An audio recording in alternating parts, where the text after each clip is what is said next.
Before we begin, if you enjoy our content, please like this video the way I like picking all the pineapple off my pizza one by one before eating it, and remember to subscribe to our channel if you like what we do here. Now, on to the story. Thomas was born in 1937 in Michigan, to his parents Francis and Anna. A couple of years after Thomas came his younger brother, James.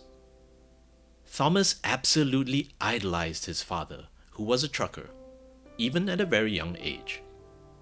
Thomas always remembered how hardworking and handsome his father was. Francis had built the family home himself with his own two hands, and Thomas would follow his father around like a little puppy as he watched his father working on the house.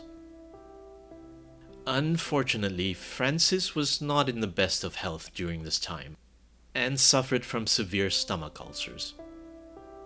On Christmas Eve in 1941, so when Thomas was just over 4 years old, as the family was getting ready for the festive celebrations, Francis became deathly ill and passed away suddenly from internal bleeding in his abdomen. This hit the family hard. Anna, Thomas and James's mother, was a domestic worker and made only $27 a week. In today's money, that would be about $578 a week.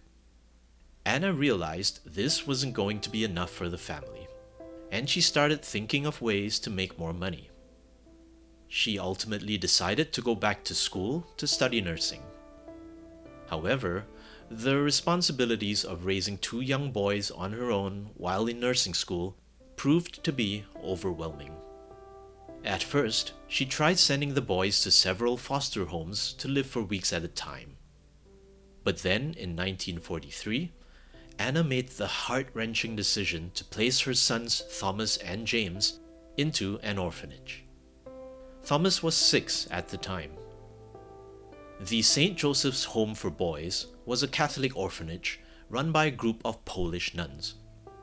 The home itself was basically a Victorian-style mansion. Now, Thomas was not happy at all about being orphaned and left with strangers. On his first day, he got into a fight with another boy and was punished. Every single day thereafter, Thomas would long for his mother to come take him and his brother back. The nuns were very strict and kept all the boys on a stringent regimen. Every day, they would wake up at sunrise, have breakfast, and go to the nearby Catholic school. After school, they'd return to the orphanage to do chores, mass, prayers, and other religious instructions until bedtime. Now, the Catholic school was for the children of the town, but the boys from the home were allowed to attend. Seeing the other children made Thomas and James acutely aware of the things they didn't have. The boys from the home weren't allowed to have money and were always made to wear the same plain clothes. They rarely had much more to eat than whatever could barely fill their tummies, but the few times they did were when local restaurants and grocers donated surpluses or food that were about to turn bad. Although Thomas sometimes felt out of place at the orphanage and the school, and longed to be with his mother again, it was here that he actually developed a deep connection to the Catholic faith. And though the teachers and nuns found him to be a child who couldn't focus in classes and who liked to daydream, they all realized he was very resolute when it came to prayer and religion. One time, Thomas stood up in class abruptly and declared he wanted to grow up to be a ball player, or an architect, or even better yet, a priest, or maybe all three. Thomas and James's mother, Anna, finally returned in 1949 to pick her sons up. So by this time, Thomas and James had been at the orphanage for 6 years, and Thomas was now 12. The brothers were ecstatic at being reunited with their mother again. Anna had found a nursing job in nearby Traverse City on Lake Michigan, so they got together everything they owned, which admittedly wasn't much, and moved there. Unfortunately, this reunion didn't turn out as well as all of them would have hoped. Thomas and James were completely different kids now from when Anna had last been with them, and Anna herself had been quite removed from parenting for over 6 years, and argued constantly about everything. So within a year of being reunited, Anna once again decided to put Thomas and James into foster care, leading to the boys running through several foster homes again. From time to time, Anna would take the boys home to try living together as a family, but it just never worked out. Finally, the fights got too much. Anna had had enough and committed Thomas to a juvenile detention home. After a few months, Thomas's father's sister, so Thomas's aunt, found out about this and promptly got Thomas out of there to go live with her. She enrolled Thomas into the local high school, where he did get into some minor trouble once in a while, but ultimately graduated, albeit ranking bottom of his graduating class. His yearbook caption read, quote, "The harder I try to be good, the worse I get, but I may still do something sensational yet." End quote. Although Thomas, still ever the dreamer, had given up on ever becoming a priest, he did still have aspirations of becoming an architect. He spent hours drawing and designing imaginary houses and furnishing them with items he'd seen in department store catalogs. So Thomas set his sights on studying architecture at the University of Michigan. There was one small problem though. Going to college required money, and Thomas didn't have any. So, Thomas tried looking for work in Detroit and even as far as Chicago, but failed to find any job. One day, while he was walking down the street in Illinois, Thomas saw an armed forces recruiting station. He thought to himself, why not? And swiftly enlisted. It was only after the physicals were done did Thomas find out he hadn't actually signed up to join the army. He had just signed up to join the US Marine Corps. Thomas's time with the Marines was relatively uneventful. After his discharge in 1959, a 22-year-old Thomas returned to his hometown with enough money saved up for college. But that was when he met a supposed oil man. This fraudulent oil tycoon introduced him to a get-rich-quick scheme and promptly swindled Thomas of all his savings. Thomas was devastated. He only had $15 left to his name and was right back to where he started before he joined the Marines. A year later, in 1960, just when Thomas had lost all hope, he got an unexpected call from his brother James. James had become a mailman.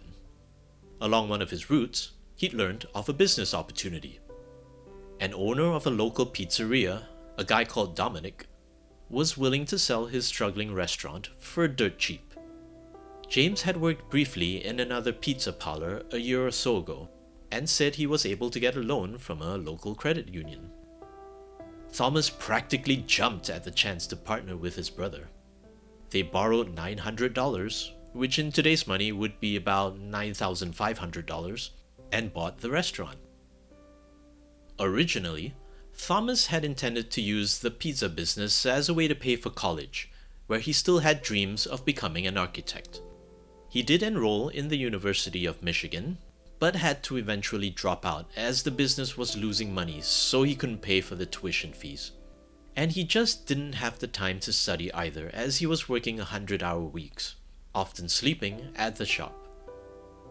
His time in both the orphanage and the Marines had instilled in him a disciplined work ethic. And all throughout this time, Thomas still maintained his religious faith and never once missed Sunday Mass, although he was late on a few occasions. 6 months after starting the pizza restaurant together, Thomas got into an argument with his brother James. James just wasn't able or willing to give up his full-time job at the mail office to meet the time-heavy demands of running the pizzeria. The brothers eventually settled on a trade where Thomas would give James his Volkswagen Beetle, in exchange for James's 50% stake in the business. This left Thomas as the sole owner, which also meant he had to run and manage the entire thing by himself. Thomas was dismayed at not being partners with his brother any longer, but this made him even more determined than ever to prove he could be a success. Soon after, Thomas brainstormed on how to improve business and started implementing several revolutionary ideas. He focused on pizza deliveries, especially to nearby colleges, pioneering a 30-minute guaranteed delivery even during peak hours, which was unheard of at the time. Thomas actually did many of these deliveries himself, and it was during one of these deliveries to a college dorm where he met his wife, and they got married in 1962. Thomas even sold his house and lived in a trailer with his wife for a time, so he could put more money back into the business. He also invented a new insulated pizza box which allowed the boxes to stack without crushing the pizzas inside and kept them for longer, which in turn meant more pizzas could be delivered at the same time. After much hard work and perseverance, things were finally starting to look up for Thomas. By 1965, he had opened 2 more stores, making it a total of 3 locations. Thomas wanted the 3 stores to share the same branding, but the original owner who he'd bought the business from, Dominic, refused to continue letting him use the name Dominic's Pizza. Then one day, one of Thomas's delivery boys suggested the name Domino's. Thomas immediately fell in love with it.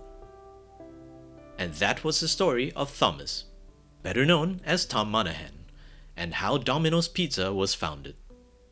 If you notice, in the logo of Domino's, there are 3 dots, representing the first 3 locations Tom ever opened.